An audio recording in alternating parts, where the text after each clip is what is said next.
আকাশবাণী কলকাতা। স্থানীয় সংবাদ পড়ছি নমামি বসুরুদ্র। প্রথমে বিশেষ খবর। উত্তর দিনাজপুরের চোপড়ায় বিবাহ বহির্ভূত সম্পর্কের জেরে দুই তরুণ তরুণীকে সালিশি সভায় মারধরের ঘটনায় রাজ্য রাজনীতি উত্তাল। রাজ্যপাল আজ সেখানে যাচ্ছেন। সারা দেশে নতুন চালু হওয়া 3টি ফৌজদারি আইনে বিশেষ গুরুত্ব দেওয়া হয়েছে নারী সুরক্ষার ওপর। রাজ্যের পঞ্চায়েত দপ্তর নির্দিষ্ট সময়ের মধ্যে মৃত কর্মীর পরিজনকে চাকরি দিতে তৎপর হয়েছে। উত্তর পশ্চিম বঙ্গোপসাগর সংলগ্ন ওড়িশা ও গাঙ্গেয় পশ্চিমবঙ্গের উপকূলে ঘনীভূত নিম্নচাপ এবং সক্রিয় মৌসুমী অক্ষরেখার প্রভাবে রাজ্যে সর্বত্রই বৃষ্টি হচ্ছে। মোহনবাগান সুপার জায়ান্ট আজ কলকাতা প্রিমিয়ার লিগে তাদের প্রথম ম্যাচে ভবানীপুর ক্লাবের বিরুদ্ধে খেলবে। আসছে বিস্তারিত খবরে।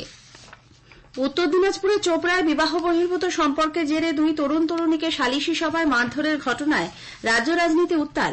রাজ্যপাল সিভি আনন্দ বোস নির্যাতিতা যুগলের সঙ্গে কথা বলার জন্য আজ চোপড়া যাবেন। সকালে দিল্লি থেকে বিমানে তাঁর বাগডোগরা যাওয়ার কথা। সেখান থেকেই সড়ক পথে চোপড়া যাবেন তিনি। এর আগে ওই ঘটনায় তীব্র নিন্দা ব্যক্ত করে শ্রী বোস রাজ্য সরকারকে চিঠি দেন। পরে এক ভিডিও বার্তায় রাজ্যের সর্বত্র হিংসা, গণপিটুনিতে মৃত্যুসহ একাধিক বিষয়ে পুলিশের ভূমিকা নিয়ে সরব হন তিনি। What did we see the other day? Most disgusting sight, inhuman sight of a helpless woman being beaten in front of the people who did not react, who did not revolt. Criminalization has taken place in a section of the police force.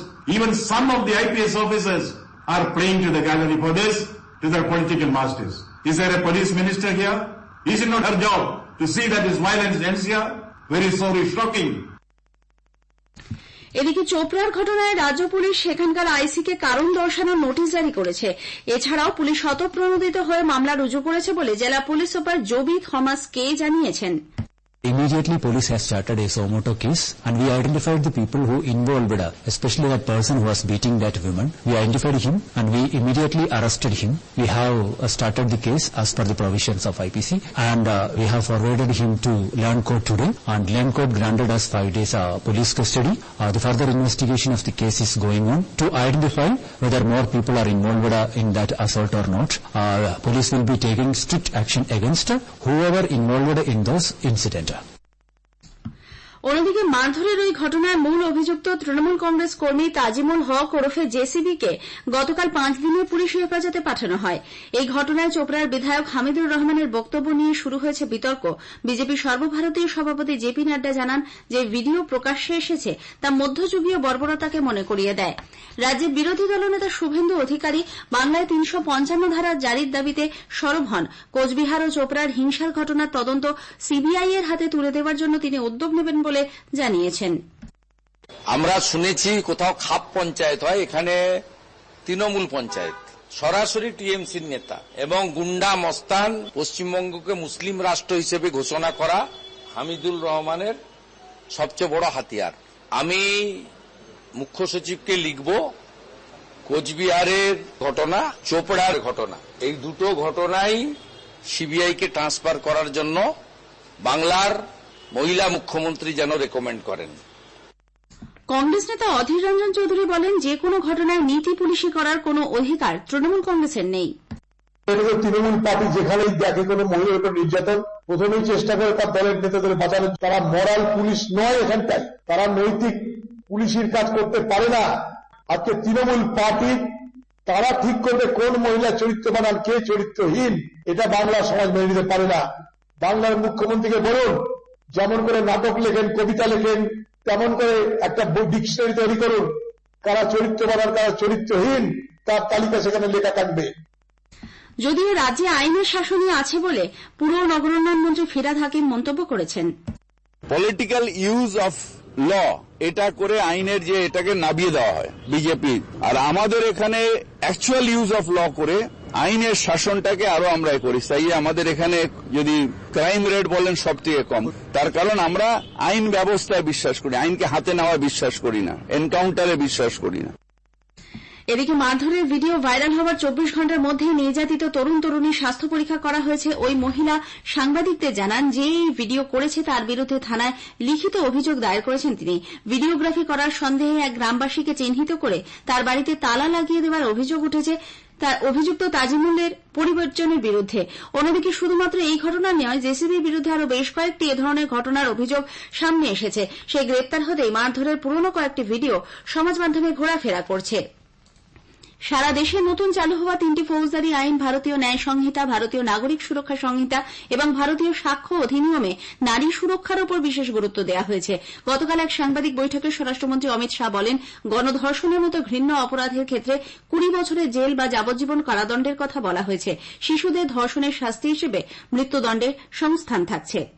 सबसे पहली priority महिलाओं और बच्चों के अपराध को दी गई है, जिसमें 35 धाराएं हैं और 13 प्रावधान हैं, जिसमें गैंग रेप के लिए अब 20 साल की सजा या तो कारावास, आजीवन कारावास, नाबालिग के साथ बलात्कार में मौत की सजा, झूठा वादा पहचान छिपाकर शोषण करने वालों के लिए भी अलग से अपराध बनाया गया है। पीड़िता का बयान उसके घर पर महिला अधिकारियों की उपस्थिति में और अपने परिजनों की उपस्थिति में लेने का भी प्रावधान किया है।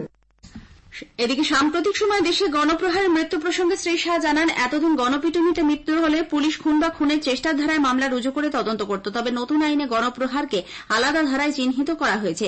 এই অপরাধে মৃত্যুদণ্ড প্রদানের সংস্থানও রাখা হয়েছে নতুন আইনে। অন্যদিকে কলকাতা পুলিশের অধীনস্থ এলাকায় নতুন আইনে প্রথম মামলা রুজু হয়েছে বাঁশদ্রোণী থানায়। আর্থিক প্রতারণার প্রথম মামলা রুজু হয়। লালবাজার সূত্রে খবর, গতকাল সন্ধে পর্যন্ত ভারতীয় ন্যায় সংহিতার নতুন ধারায় কলকাতাতেই প্রায় 200টির বেশি মামলা রুজু হয়েছে। স্থানীয় সংবাদ শুনছেন আকাশবাণী কলকাতা কেন্দ্র থেকে। রাজ্যের পঞ্চায়েত দপ্তর নির্দিষ্ট সময়ের মধ্যে মৃত কর্মীর পরিজনকে চাকরি দিতে তৎপর হয়েছে।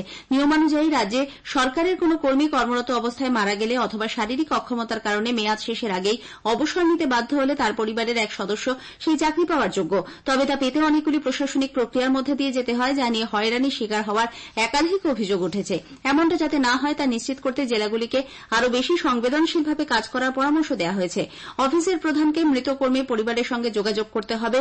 নিয়ম অনুযায়ী মৃত্যুর অন্তত 2 বছরের মধ্যে যোগ্য ব্যক্তি চাকরির জন্য আবেদন করতে হয়। তার জন্য কি করণীয় তা বিস্তারিতভাবে কর্মীর পরিবারকে জানাতে হবে। এই কাজের জন্য একজন বিশেষ অফিসারকে নিযুক্ত করার পরামর্শ দেওয়া হয়েছে।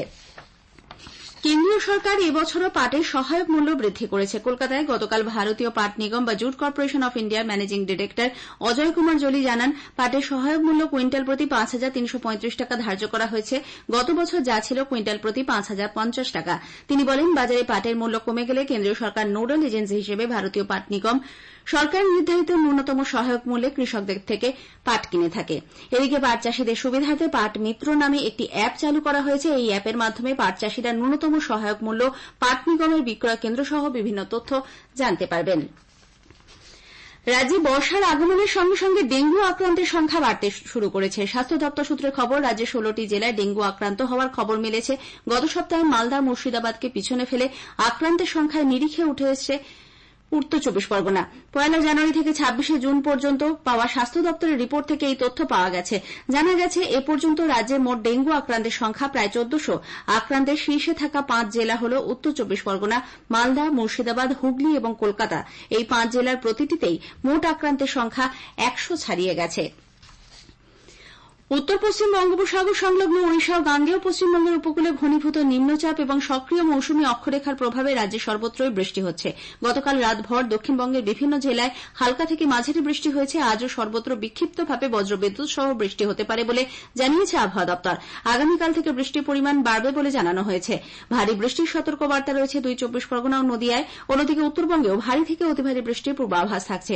সমুদ্র উত্তাল থাকায় মৎস্যজীবীদের আজও মাছ ধরতে যাওয়ার উপর নিষেধাজ্ঞা রয়েছে। এদিকে বৃষ্টির ফলে তাপমাত্রা বেশ খানিকটা কমেছে। কলকাতায় আজ সকালে সর্বনিম্ন তাপমাত্রা রেকর্ড করা হয়েছে 27.1 ডিগ্রি সেলসিয়াস স্বাভাবিকের থেকে, যা 0.4 ডিগ্রি বেশি।